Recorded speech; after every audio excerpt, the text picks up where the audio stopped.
This is very much just society not acknowledging my existence, basically, and just how much fat people are just kind of an afterthought. What's going on, ladies and gentlemen? I'm the right-winged angel, Oliver Mack, and in this video, we got to talk about this woman who went on TikTok to complain about how society is not catering to her being obese. Let's check it out. Sometimes my friends will hit me up and like want to go try new restaurants, especially in the summer months, so we can just go. Hold on. I don't know if you guys do this. I hope you don't. I hate when people talk with that upward inflection when in the summer months. Why do people do that? Sorry. Chill on a patio, have some drinks. And I always have to Google the establishments and look at their seating just to make sure that it will actually accommodate me. And most of the time it doesn't, especially booths and the patio chairs with like the little sidearm things. Last weekend, I actually. Now, looking at her face, she doesn't look that big, but I guess looks are deceiving. Some people have smaller faces and bigger bodies. Yeah, that's crazy. If you got to check the seating at restaurants to make sure that they can accommodate you. Whew, that's rough. Actually went swimming with my sister and her kids, and my nephew kept asking me like, Auntie, won't you go on the slide with me? And I had to explain to him that they weren't going to let me go on the slide because of my weight. Today, a TikTok creator actually unlocked a new fear for me, which is the idea of like if I was ever flying and traveling for like a vacation or something and I were to lose my luggage, that I'd be totally fucked because most places, like 99% of places, don't carry anything large enough to fit me. So I'd just be like wearing the same outfit for the entirety of my trip. How big is this woman? Jesus Christ. 90% of places don't carry anything to fit you? Wow. She must be morbidly obese. Wow. But what she said about a TikToker, they put a new fear in her. Well, that's the problem. You stay on TikTok and all you do is live in this atmosphere where people who are like you are making things worse for you, making these ideas in your head amplified because all they do is promote fear promote fear because they feel like they live in a society that's not for them, that's not adjusting to the way that they want to live their lives. And a lot of times we see these people, it's a lifestyle that creates this weight problem. I've been denied medical care and procedures before because of my weight. I think looping back around. Now I've seen that happen. I worked at do work at a hospital, and I've seen it to where if someone is very very overweight, they may not be able to fit in some of the machines that they have. Now there are some machines where you probably have to travel a little distance. There are some machines that could accommodate morbidly obese people, but you probably have to make an adjustment in terms of how you're going to get there, and it's probably going to cost you more. But it's because that these machines they're very limited. They don't have a lot of them around, so it probably costs more to use them because they don't use them as much. On to like the original video here. There's plenty of things that I would like to do, but I can't because of my weight. And I think the most important takeaway here is the fact that these are things that I shouldn't be prevented from doing, that I shouldn't be able to do. This is very much just society not acknowledging my existence, basically, and just how much fat people are just kind of an afterthought. So, yeah. Okay. All right, let's talk about it. So fat people are basically an afterthought. Well, if you have the majority of people in society that are not, now there's some people that are fat, considered fat, but restaurants and swimming pools and airports, they can still accommodate them. So you have to be morbidly obese that these places do not accommodate you. So you fit in a very small percentage of the population.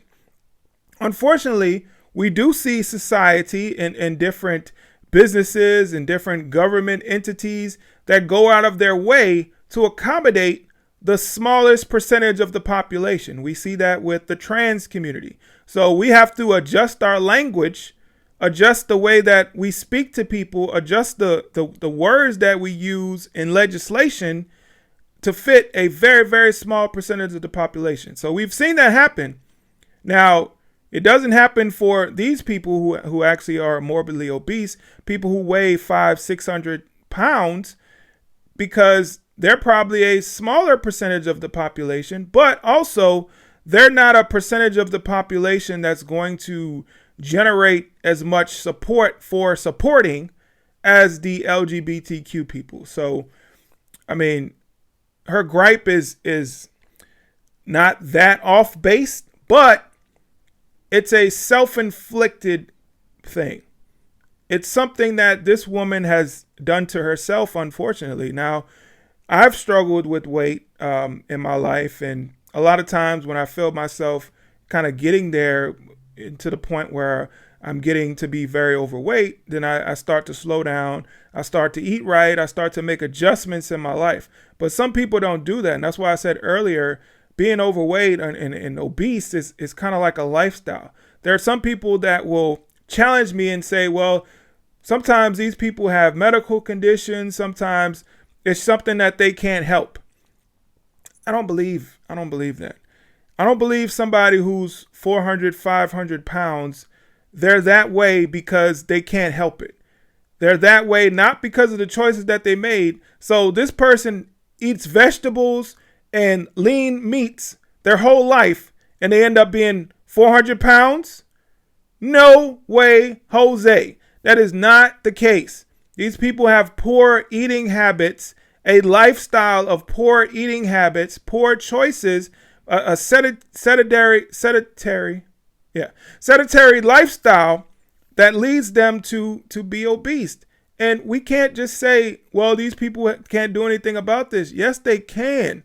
I'm a strong believer in personal responsibility, personal accountability. Their actions have led them to be at this point. Their actions have led them to be at a point where they can't go on a swimming pool slide, where they can't eat at a restaurant comfortably. You can change that, lady.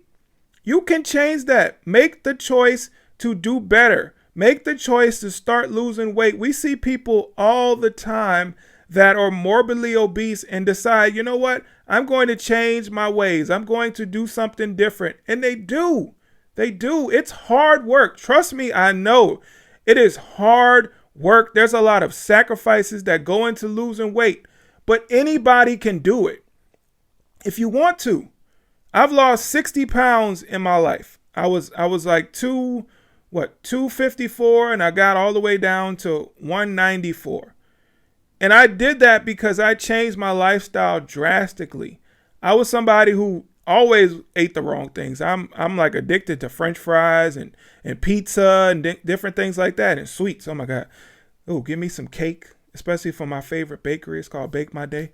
Oh, let me stop. But anyway, I'm somebody it's like I'm addicted to that stuff. But when I decided to change my lifestyle, and you make it a habit. So you do things, and they say after 21 days, it becomes a habit. So you start like just cold turkey. You don't say, I'm going to take baby steps. No, you cold turkey, just go into it, say, you know what? At this moment, from this moment on, I'm not going to eat cookies, any kind of sweets. I'm not going to eat fast food from this moment on. And you can do that.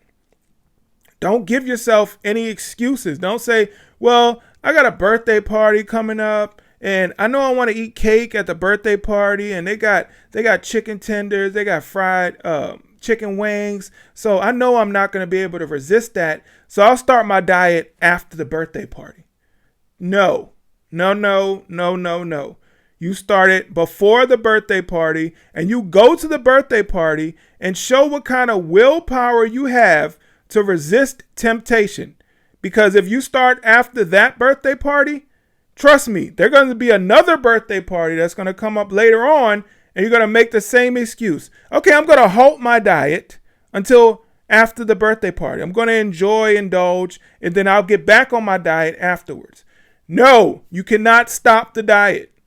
Every day, you have to have a lifestyle change that involves going to birthday parties and doing the right thing, going to weddings and doing the right thing. Trust me, you can do it. I'm telling everybody out there, if you're listening and you have a weight problem, you can change your life by just changing your lifestyle, doing things differently. What I did was, and I'm not recommending this to anybody, but I'm just telling you what I did. So I decided I was going to stop drinking sodas, drinking juices, anything like that. Every time I had a meal or whenever I was thirsty, I would drink water. I cut out every sugary drink there was, no matter what it was. I just drank water with every meal. And when I would eat lunch and dinner, I would have vegetables and chicken or fish. And sometimes I would do shrimp. But I cut out all red meats, no beef, no pork. And when I did that and just kept up with that, I was able to lose 60 pounds in 7 months. And you can do it too. I've had people that came to me on my Instagram, and I had a group, a weight loss group, and some people were on board and they were able to make the sacrifices, but some people couldn't. It's unfortunate, but it's a choice that you make. And if you decide not to, and the whole situation when I'm talking about birthday parties, that came from that group, because I had people saying, well, I'm going to cheat at the birthday party. And I'm telling them, you can't do that. It's a lifestyle change that involves going to birthday parties, going to weddings, going to special events that are going to have foods that are not good for you. It involves going to those events and doing the right thing. If you got to pack your own lunch, cool. Whatever you got to do to make sure you do not indulge. Now, I'm not saying that I haven't indulged in those things, but you have to do them responsibly. Do them in moderation. Count your calories. See what they're going to have at the party and see how much you can eat of those things at the party. And if it falls in line with your calorie count for the day, then you're cool. You don't have to worry about anything. You can still have a little bit. You can still have a little bit of that fried chicken. Maybe instead of taking 3 pieces, you take 1. And then you eat some vegetables. It's easy. It may not seem like it when you're doing it, but the concept is easy. So, and I just kind of got off track. I know we're talking about this video from TikTok, but I think it's really, really important that you guys understand this, because I know some people do struggle with weight loss. And I just want to let you know that there is hope. You can change your life if you want to. It's a decision that you have to make on your own. But if you not want to do it for yourself, do it for your family. Do it for your wife or husband, and do it for your children. They want to see you live a long life. They want to see you be there for their milestones, when they get married, when they have children. They want to see you there for that. So the best way to make sure that you can be there for that is to take care of yourself. That's all I got to say. Thank you so much for watching. Please hit the like button, share, comment, subscribe, all that good stuff. All right, guys, I'll catch you on the next video. I'm out. Peace.